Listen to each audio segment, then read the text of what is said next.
Good day mga bayang karista. Ito na naman po ang inyong lingkod na si Jigs na magbibigay sa inyo ng giya ngayong araw ng Biyernes. Ngayon po meron po tayong 8-12 balance races at ang start time po natin ay as usual alas 5:30 ng hapon. Uulitin ko po itong aking giya fuel review and analysis ko lamang at walang halong information. Simulan na po natin race number 1. 3-year-old and above maiden race, non-placers at dito meron po tayong 6 na kalahok.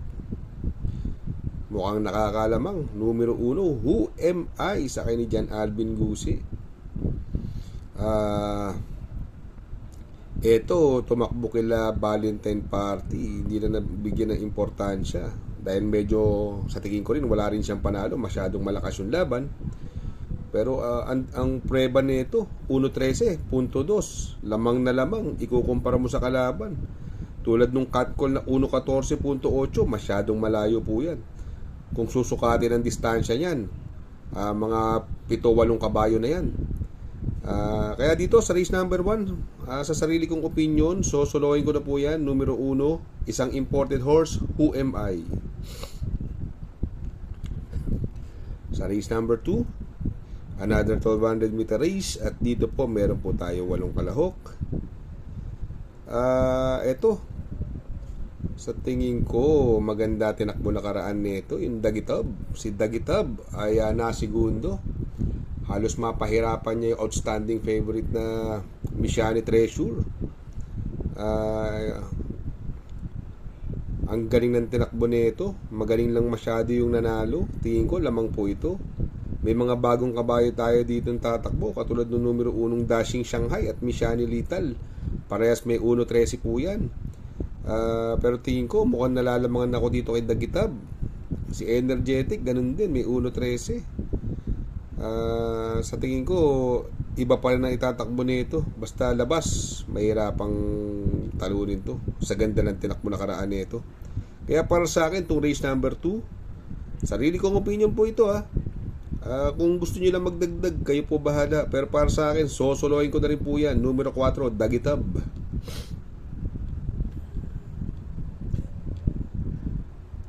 Sa race number 3, another 1200 meter race. At dito po, meron po tayong 10 kalahok.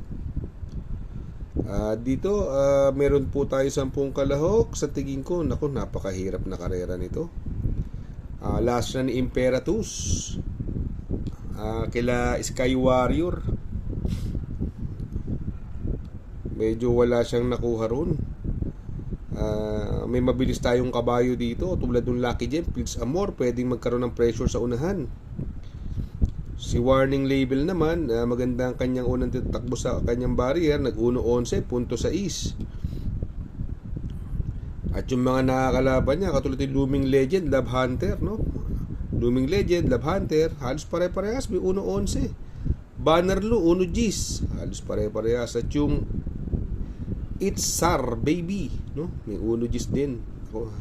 Tulad na sinabi ko, napakahirap nito. Kung susumahin, anybody says po to. Kung may mga nakukonsolidaan kayo, pwede nyo idagdag. Pero para sa akin po, first choice ko po rito yung numero 5, Warning Label. Ito, nakapigil nung karera to Tingin ko malaki panalo na ito. Second choice ko po rito yung isang bagong kabayo rin, yung numero 2, Itsar Baby, sa akin ni Jackie Jan Paul Guse. At kung magsasama ako ng pandeado rito, bagong kabayo rin po ilalagay ko dyan, yung numero 4, si Fire Up Shoes. Sa tingin ko yan, mga magagandang dihado yan.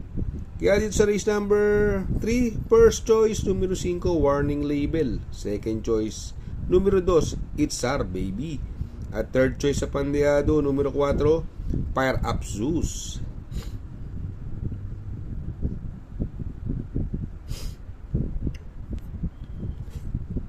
Sa race number 4, another 1200 meters at dito may 8 kalahok. Sai Sisante, no? Nanalo na karaan yan. Tinalo si Rodeo Drive.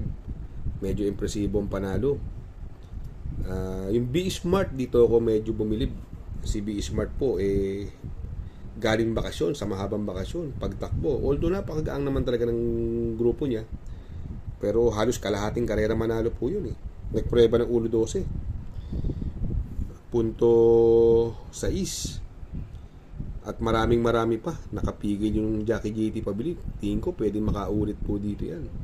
Pero syempre may bagong baba ng grupo rito. Yung numero 2, Grand Laughter sa ni Pamboy Ponce. May 1.12.6 din po yan. Sa tingin ko itong tatlo medyo nakakaangat ng grupo ng laban, no? Pero para sa akin po, itong race number 4, first choice numero 8, B Smart. Second choice numero 2, Grand Laughter.